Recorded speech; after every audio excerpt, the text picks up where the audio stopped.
don't know if there's any real definition of love. Whew, that's a heavy question. Love. I think that love is when you put someone before yourself. It's definitely more than just a feeling. It's an openness, and it's an energy. That's the closest I can get to it, I think. Love is overcoming the differences that you two have and learning to find the imperfection and working with it. You give all of yourself to somebody. You never expect anything back. My definition of love is God.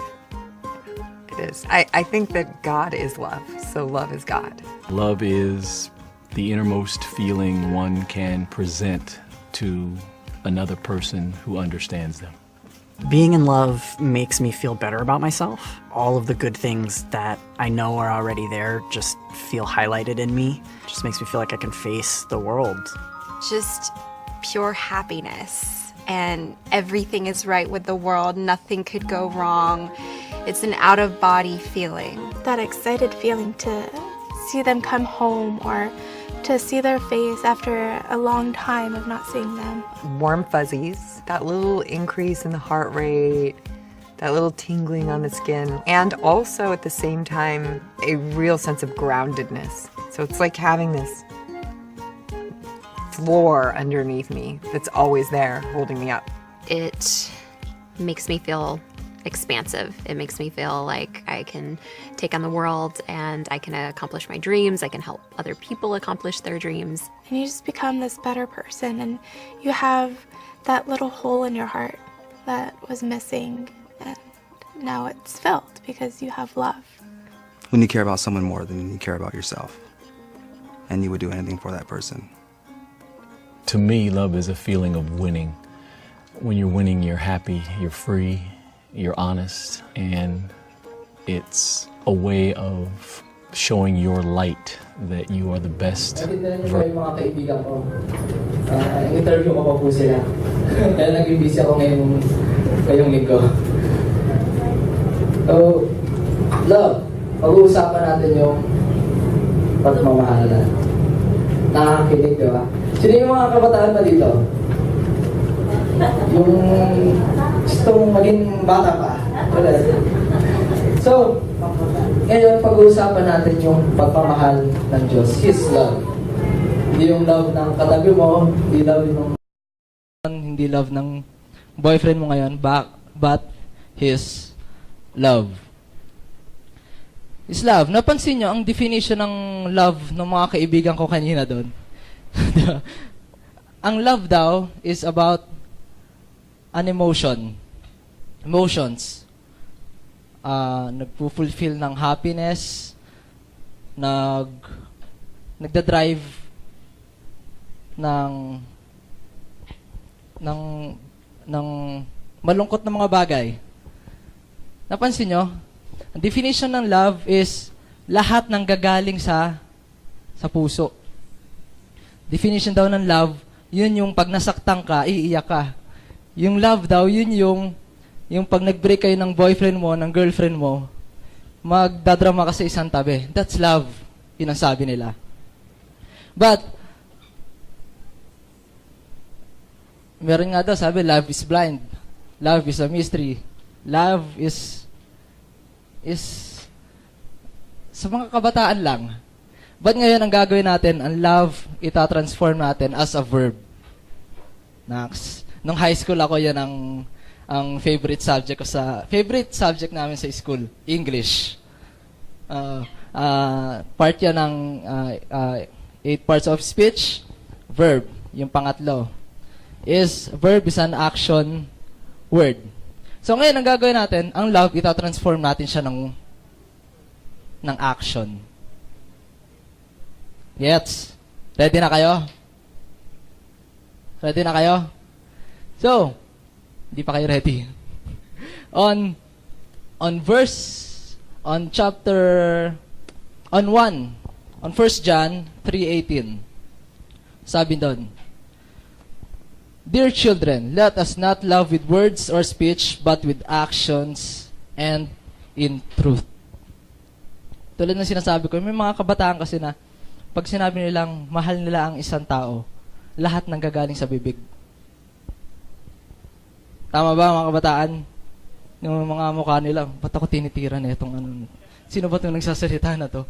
Bakit puro kabataan ang tinitira? Bakit? Kasi ang love, ang kabataan nga, ang pag-asa ng bayan. Yun ang, hindi kami nag-usap ni Pastor, hindi kami nag-usap ni Donna, pero pare-parehas yung mga sinabi nila nandito sa message na to. Because love is an action, not a word. Amen? Change the way we see love and look at it as a verb and action. Nung kayo ba na in love, paano nyo pinadama yung pagmamahal dun sa taong kinai-inlovean nyo?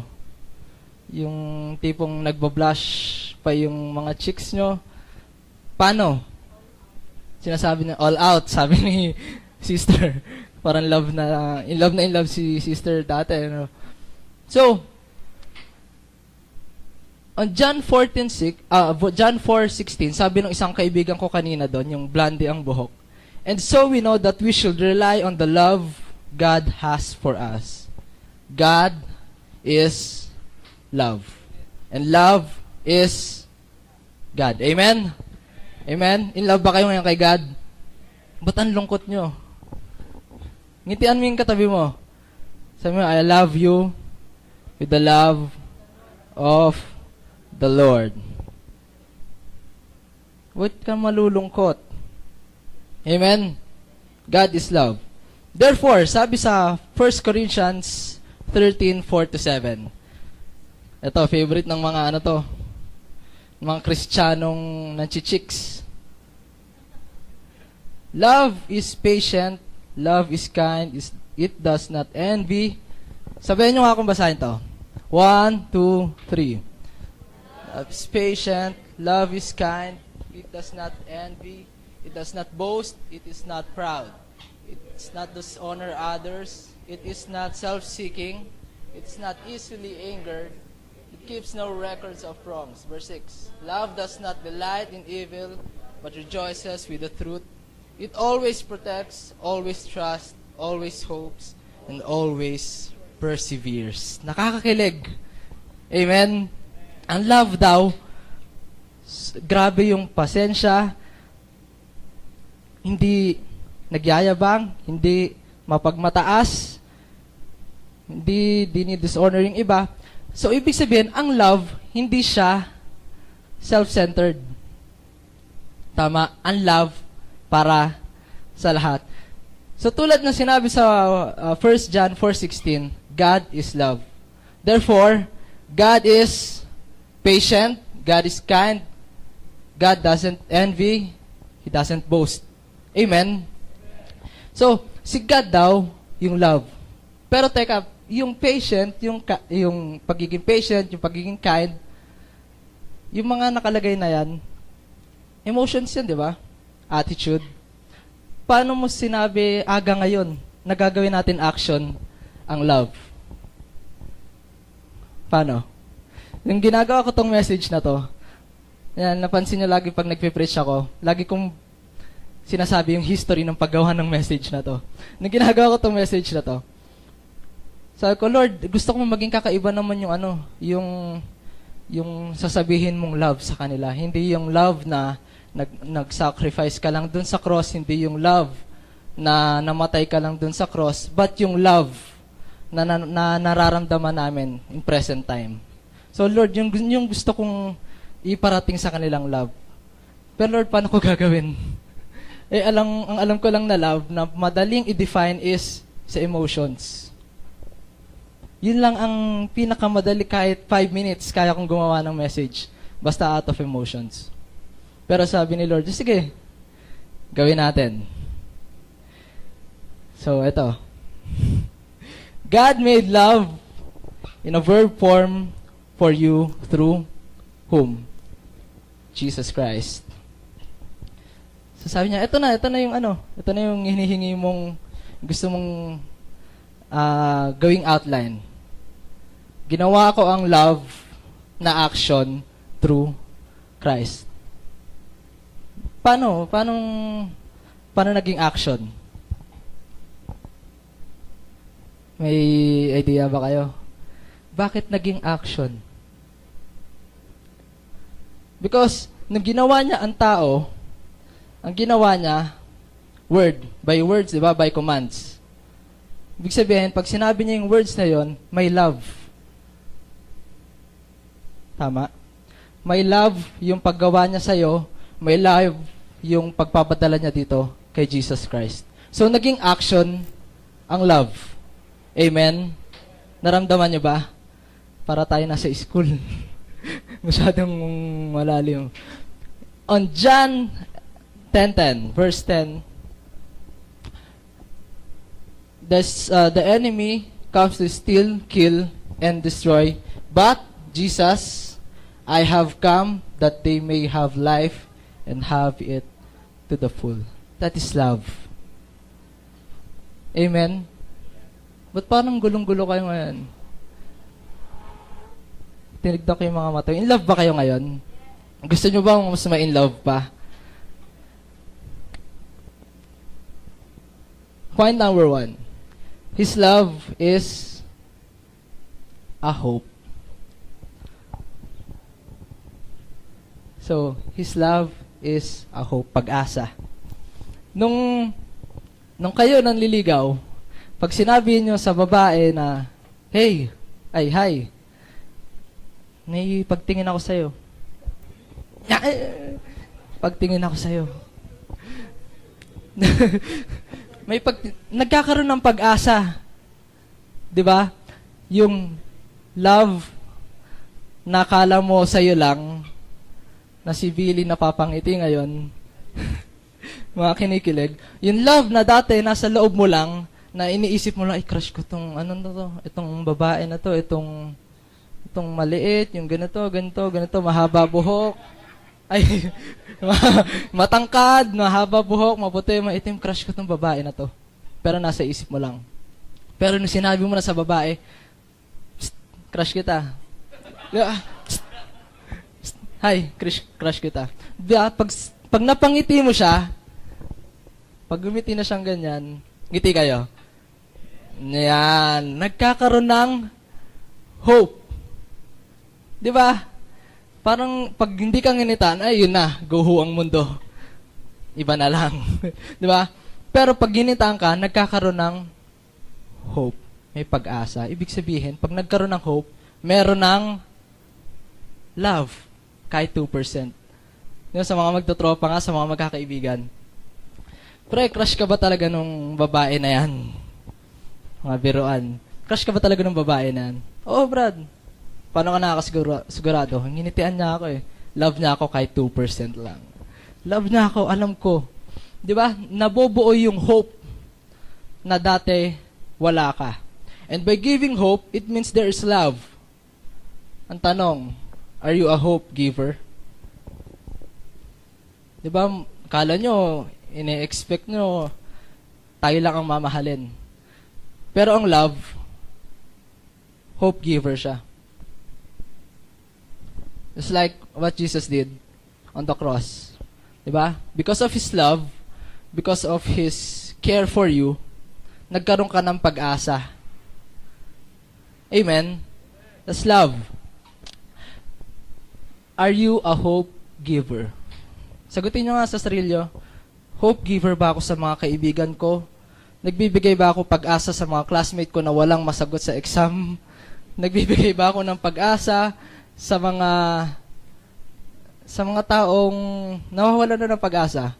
Or lalo ko lang silang dinadown? Hope giver ka ba? Tanongin mo yung kapatid mo. Katabi mo.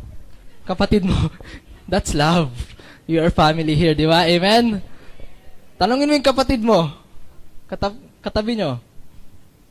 May pag-asa ba ako sa'yo?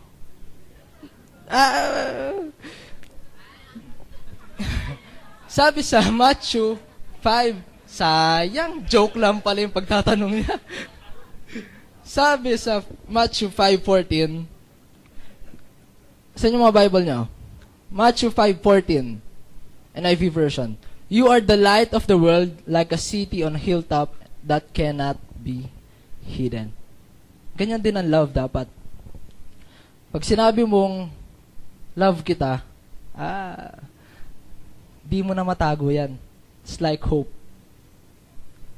Ang pagiging pag-asa mo dito sa mundo, sa mga kaibigan mo, sa mga katrabaho mo, sa mga kakilala mo, dito sa Mega Mall, that yung hope na yun, hindi siya natatago.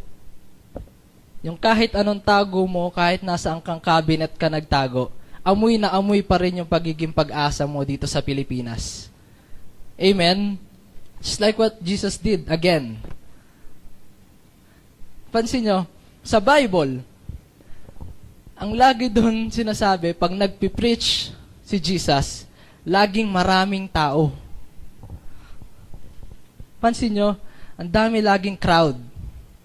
Hindi lang tens, hindi lang hundreds, but thousands. Bakit? Kasi alam nila si Jesus ang giver ng hope.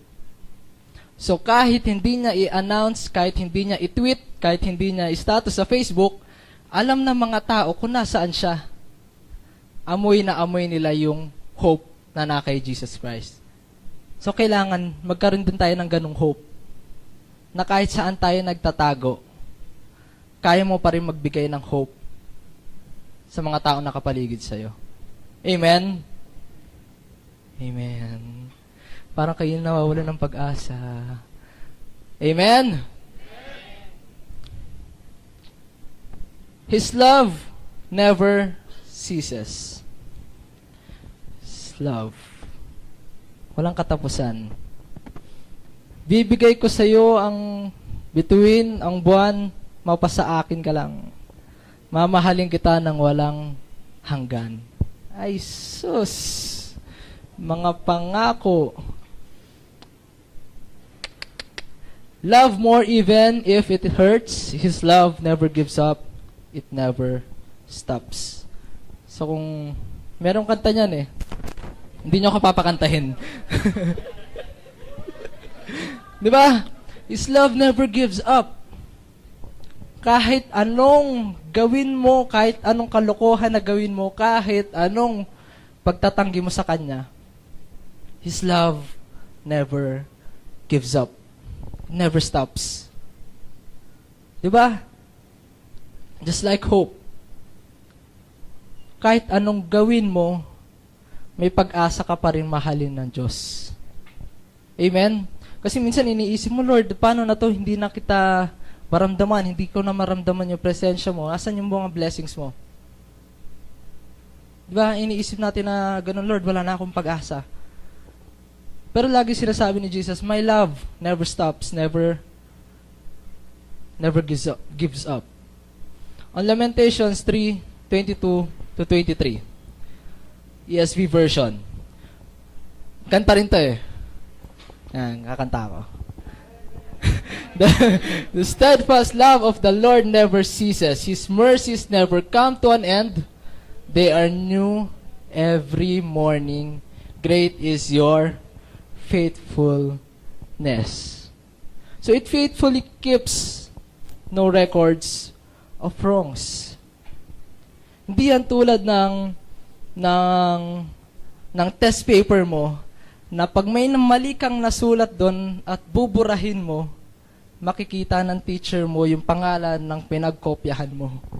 Hindi yun ganon. Si Jesus Christ, ang ginagawa niya, kada kasalanan na ginagawa mo, inaantay niya forgive yung paghingi mo ng pagpapatawad.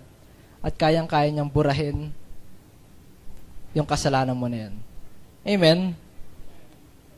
Amen. Keeps no records of wrong. Never stops. Diba? On point number 3. Sobrang bilis lang na ito. Malalaman niyo mamaya kung bakit. His love travels distances. Ano yung number 1?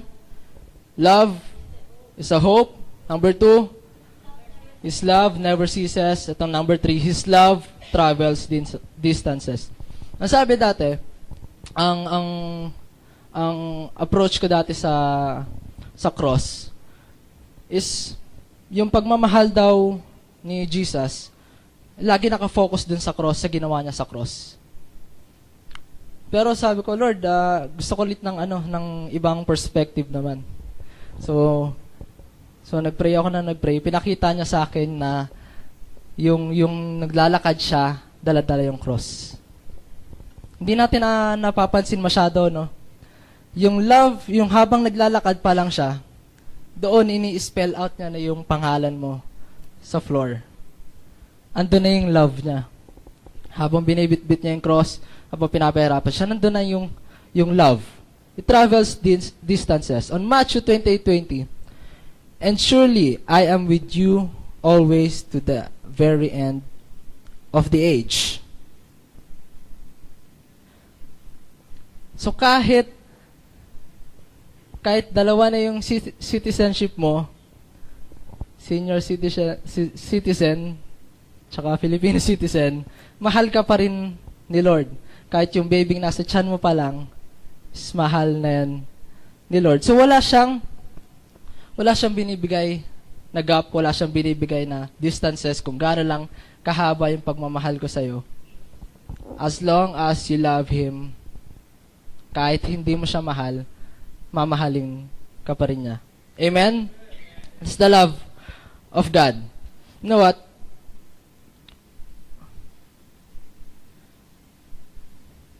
Nung itong linggo, so naka-assign nga itong topic sa akin. So ginagawa ko siya, Lord, love, madali lang ba to o hindi? Madali lang ba gumawa ng outline dito o hindi? So, hindi siya makasagot. Pero ako, nahihirapan ako. Lord, ang hirap naman itong topic mo na to. Ang hirap na itong message na to. So, nagkaroon siya ng revelation. Ito yung sabi niya. 1 John 4:19-21. If anyone says, I love God and yet doesn't love his brother, he is a liar. Ang bigat na yon. So sabi niya, ni-reveal niya sa akin, Aga, alam mo yung ginagawa mong message ngayon, itong pinipreach ko ngayon, bali wala. So sinabi niya sa akin, Lord, ba't niyo pa ako pinagawa ng message kung bali wala naman pala tong message na to? So, isang linggo ko siyang ginawa ng outline, so sabi niya, Aga, baliwala yung message mo. Bakit? Lord, bakit baliwala yung message ko? Bakit? So, sabi niya dito sa 1 John 4:16. And we have come to know and to believe that the love that God has in us. God is love, and the one who resides in love resides in God, and God resides in him. By this love is perfected with us, so that we may have confidence in the day of judgment, because just as Jesus is, so also are we in the world. On verse 19, we love because He loved us first. So may nabasa pa akong verse na sabi, baliwala ang love kung hindi siya nagagawa. So sabi ko, Lord, kaya pala baliwala yung inaano mo sa akin message, yung in-impart mong message.